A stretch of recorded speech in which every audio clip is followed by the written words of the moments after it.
വിശുദ്ധ മത്തായി എഴുതിയ സുവിശേഷം 6-ാം അധ്യായം 1 മുതൽ 4 വരെയുള്ള വാക്യങ്ങൾ.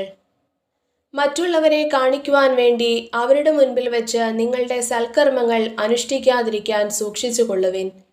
അല്ലെങ്കിൽ നിങ്ങളുടെ സ്വർഗസ്ഥനായ പിതാവിങ്കൽ നിങ്ങൾക്ക് പ്രതിഫലമില്ല. മറ്റുള്ളവരിൽ നിന്ന് പ്രശംസ ലഭിക്കാൻ കപടനാട്യക്കാർ സിനഗോഗുകളിലും തെരുവീഥികളിലും ചെയ്യുന്നത് പോലെ നീ ഭിക്ഷ കൊടുക്കുമ്പോൾ നിന്റെ മുൻപിൽ കാഹളം മുഴക്കരുത്. സത്യമായി ഞാൻ നിങ്ങളോട് പറയുന്നു, അവർക്ക് പ്രതിഫലം ലഭിച്ചു കഴിഞ്ഞു. നീ ധർമ്മദാനം ചെയ്യുമ്പോൾ അത് രഹസ്യമായിരിക്കേണ്ടതിന് നിന്റെ വലതുകൈ ചെയ്യുന്നത് ഇടതുകൈ അറിയാതിരിക്കട്ടെ. രഹസ്യങ്ങൾ അറിയുന്ന നിന്റെ പിതാവ് നിനക്ക് പ്രതിഫലം നൽകും.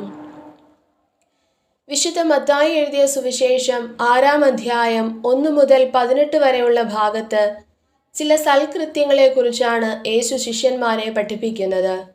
6-ാം അധ്യായം 1 മുതൽ 4 വരെയുള്ള ഭാഗത്ത് ധർമ്മദാനത്തെക്കുറിച്ച് പ്രതിപാദിക്കുന്നു. ഭക്താനുഷ്ഠാനങ്ങളിൽ ശിഷ്യന്മാരിൽ നിന്നും പ്രതീക്ഷിക്കപ്പെടുന്ന ഉന്നതമായ നീതിബോധത്തെക്കുറിച്ച് യേശു ഉദ്ബോധിപ്പിക്കുന്നു. ഭക്താനുഷ്ഠാനങ്ങളിൽ ശിഷ്യന്മാരുടെ നീതി ഫരിസേയരുടെയും നിയമജ്ഞരുടെയും നീതിയെ അതിശയിക്കുന്നതായിരിക്കണമെന്ന് യേശു പഠിപ്പിക്കുന്നു. ജനങ്ങൾ കാണുന്നതിന് വേണ്ടി മാത്രം അവരുടെ മുൻപിൽ വെച്ച് ദാനധർമ്മം നൽകുവാൻ പാടില്ല. കപടഭക്തരുടെ പെരുമാറ്റത്തെക്കുറിച്ച് പരാമർശിച്ചുകൊണ്ട് ആരംഭിക്കുന്ന യേശു അവർക്ക് കിട്ടിക്കഴിഞ്ഞ പ്രതിഫലം വ്യക്തമാക്കിക്കൊണ്ട് അത് അവസാനിപ്പിക്കുന്നു. അതിനുശേഷം ദാനധർമ്മം അനുഷ്ഠിക്കുമ്പോൾ ശിഷ്യന്മാർ ശ്രദ്ധിക്കേണ്ട കാര്യങ്ങൾ അനുസ്മരിപ്പിക്കുകയും അതിന് ദൈവത്തിൽ നിന്ന് ലഭിക്കുവാൻ പോകുന്ന പ്രതിഫലത്തെക്കുറിച്ച് പ്രതിപാദിക്കുകയും ചെയ്യുന്നു. ധർമ്മദാനത്തെ യേശു വിമർശിക്കുന്നില്ല, എന്നാൽ ഈ സൽക്കർമ്മത്തിൻ്റെ മൂല്യം എടുത്തുകാട്ടുകയും എങ്ങനെയാണിത് നന്നായി അനുഷ്ഠിക്കേണ്ടതെന്ന് ഉപദേശിക്കുകയും ചെയ്യുന്നു. സൽക്കർമ്മങ്ങൾ തൻ്റെ ശിഷ്യർ അനുഷ്ഠിക്കുമ്പോൾ നിയമജ്ഞരും ഫരിസേയരുമാകുന്ന കപടഭക്തർ ചെയ്യുന്നതിന് വിരുദ്ധമായി പ്രവർത്തിക്കണമെന്ന് യേശു ആഗ്രഹിക്കുന്നു.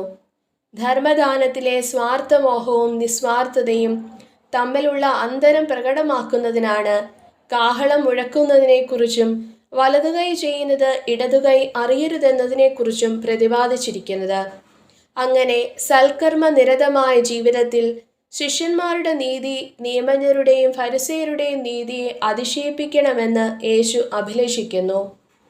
അവിവേകികളെ പോലെ ആകാതെ വിവേകികളെ പോലെ ജീവിക്കുവാൻ ശ്രദ്ധിക്കണമെന്നും സമയം പൂർണ്ണമായി പ്രയോജനപ്പെടുത്തി കർത്താവിൻ്റെ ഹിതം മനസ്സിലാക്കി പരിശുദ്ധാത്മ നിറവിൽ ദൈവത്തിന് കൃതജ്ഞത അർപ്പിച്ചുകൊണ്ട് ജീവിക്കുവാൻ ഇന്നത്തെ ലേഖന ഭാഗത്തിലൂടെ വിശുദ്ധ പൗലോസ്ലീഹായും നമ്മെ ഓർമ്മിപ്പിക്കുന്നു.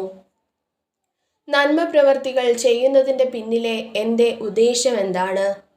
ഉദ്ദേശശുദ്ധി എന്ന നന്മ ജീവിതത്തിൽ എത്രമാത്രം പ്രാവർത്തികമാക്കുവാൻ എനിക്ക് കഴിയുന്നുണ്ട്? മറ്റുള്ളവരെ കാണിക്കുന്നതിന് വേണ്ടി മാത്രമുള്ളതാണോ എൻ്റെ പ്രവൃത്തികൾ? നന്മയുടെ നിറകുടമായ ഈശോയെ, നന്മയുടെ പര്യായമായി നിലകൊള്ളുവാൻ എന്നെ അനുഗ്രഹിക്കണമേ.